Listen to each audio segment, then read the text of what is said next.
दो कहानी शेयर कर रहा हूँ। एक कहानी है कि एक 12th क्लास का बच्चा एक कॉम्पिटिटिव एग्ज़ाम दे के बाहर निकलता है, जो उसका ड्रीम एग्ज़ाम था, जो उसका टारगेट एग्ज़ाम था। वो एग्ज़ाम दे के बाहर निकलता है, शाम को अपने घर पहुंचता है तो वो ये देखता है कि मैंने OMR शीट के गोले काले नहीं करे, यानी कि मैंने वहाँ पे क्वेश्चन बुकलेट में तो आंसर देता गया कि ये इस क्वेश्चन में ए सही है, इसमें बी है, इसमें सी है, इसमें डी है, मगर वो बुकलेट में किया जो OMR शीट थी वहाँ पे मैंने गोले काले नहीं करे। एक दूसरी कहानी है कि एक ग्रेजुएट बच्चा, यानी कि जिसने ग्रेजुएशन कर ली हो, यानी कि BA BSc BCom, एक ग्रेजुएटेड बच्चा एक एंट्रेंस एग्ज़ाम दे के निकलता है और एग्ज़ाम दे के निकलने के बाद उसको एहसास होता है, उसको याद आता है कि उसने OMR शीट पे अपने रोल नंबर नहीं भरे। उसने अपने OMR शीट पे रोल नंबर नहीं भरे और जब OMR शीट पे रोल नंबर नहीं भरे तो उसका रिजल्ट क्या होगा ये आपको और मुझे पता है। जी हाँ, ये घटनाएं आपके आजू बाजू में, हमारे सराउंडिंग में होती रहती हैं।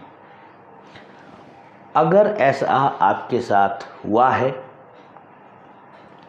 तो कोई इलाज नहीं है, मगर ऐसा आपके साथ ना हो या आपके किसी नॉन या किसी बच्चे के साथ ना हो तो इसके लिए ये वीडियो आपकी मदद करेगा। अंत तक ज़रूर देखिएगा। जी हाँ, नमस्कार, मैं doctor Praveen Mohil, study wellness expert, NLP practitioner and assistant professor.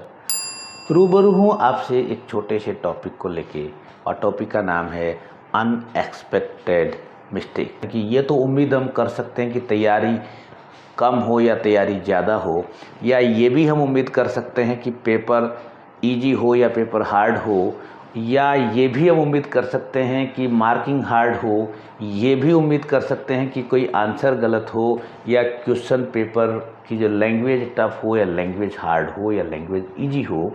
ये सब चीज़ें एक्सपेक्टेड होती हैं इस कंपटीशन एरा के अंदर। मगर ये एक्सपेक्ट कैसे किया जाए कि इस तरह की मिस्टेक भी होती हैं, और ये उन बच्चों के साथ होती हैं जो बच्चे हाईली सिंसियर हैं। हाईली सिंसियर का मेरा मतलब है, वैसे मेरे अकॉर्डिंग हर बच्चा सिंसियर है।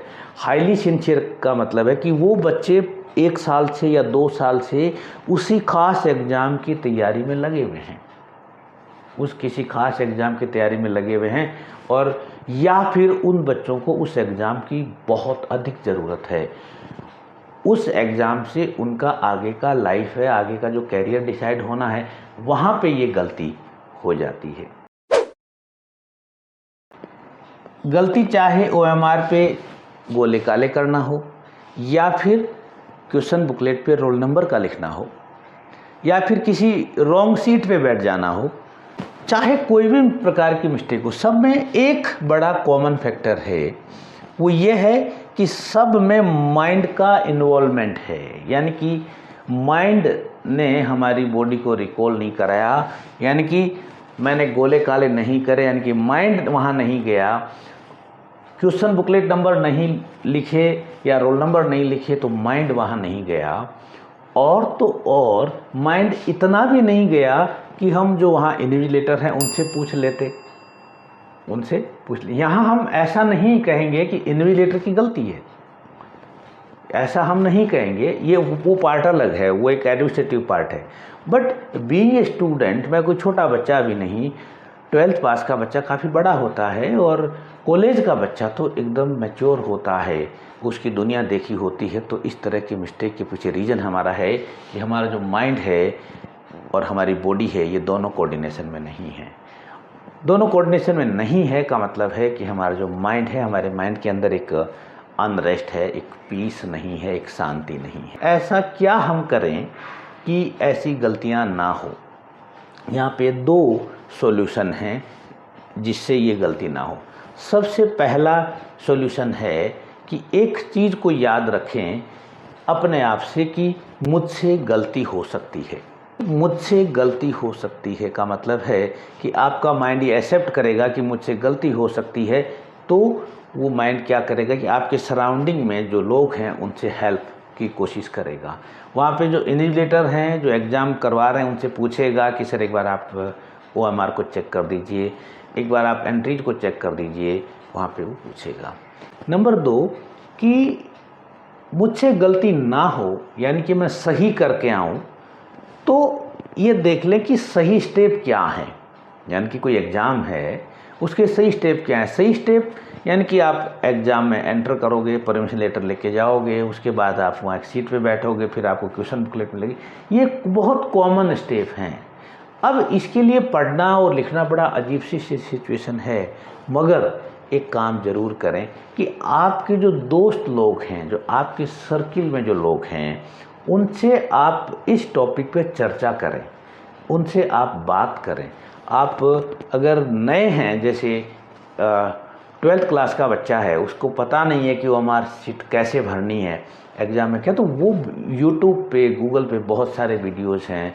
आपके घर में जो भी कोई पढ़ा लिखा है, या आप अपने पेरेंट्स से आप उनसे पूछ लीजिए कि हमें क्या क्या ध्यान रखना है, और उनसे ये वर्ड पूछिए कि एग्ज़ाम में मुझे क्या करना है, यानी कि पूरी प्रक्रिया को पूछिए कि क्या प्रोसेस करना है। यानी कि इस तरह से जैसे ही हम 2-3 लोगों से पूछते हैं तो हमारा ध्यान चला जाता है और हम इस तरह की गलतियों से बच जाते हैं। तो ये जो पूछने की चीज़ें तो मेनली 11th-12th के बच्चों के केस में काम आती है, 10th क्लास के बच्चों के भी काम आती है। बट जब बच्चा कॉलेज में आ जाता है, तब तीसरा मेथड हम काम में लेते हैं कि कॉलेज के अंदर बच्चे के पास दिमाग में बहुत सारी इन्फॉर्मेशन होती हैं, बहुत सारे बिलीफ होते हैं, बहुत सारी चीज़ें होती हैं। तो एक काम ज़रूर करें कि जैसे ही आप एग्ज़ाम में जाएँ, आप एक बार एग्ज़ाम में एंटर होने से पहले आप एक बार ठंडे पानी से या साधारण पानी से एक बार मुंह धो लें और आप पानी पी लें, यानी कि आप बॉडी को हाइड्रेट कर लें। और एक बार तसल्ली के साथ, भले ही 30 सेकंड का काम है, 30 सेकंड आप एकदम रिलैक्स रहें कि आप यानी कि 100% वहाँ पहुँच जाएं कि भाई हाँ, अब मुझे, मेरे दिमाग में जो भी चल रहा है वो सारा बाहर है, और अब मुझे यहाँ पे एग्ज़ाम में बेस्ट परफॉर्म करना है। बेस्ट परफॉर्म करने का मतलब है कि मुझे हर रूल को पढ़ना है। बेस्ट परफॉर्म करने का मतलब है कि मुझे हर रूल को पढ़ना है, प्लस मुझे जितना समझ आता है उसका मुझे आंसर देना है और पीसफुली देना है। मुझे जितना समझ आता है उसका आंसर देना है और मुझे पीसफुली आंसर देना है। बस ये 2-3 स्टेप हमारे हैं जिससे इस चीज़ का बचाव हो सकता है। हाँ, इस वीडियो से जुड़ा आपका कोई सवाल हो तो आप कमेंट बॉक्स में लिख सकते हैं, मुझे अच्छा लगेगा मैं आंसर दूं। हाँ, वीडियो अच्छा लगा हो तो लाइक, शेयर एंड सब्सक्राइब ज़रूर करिएगा। Thank you.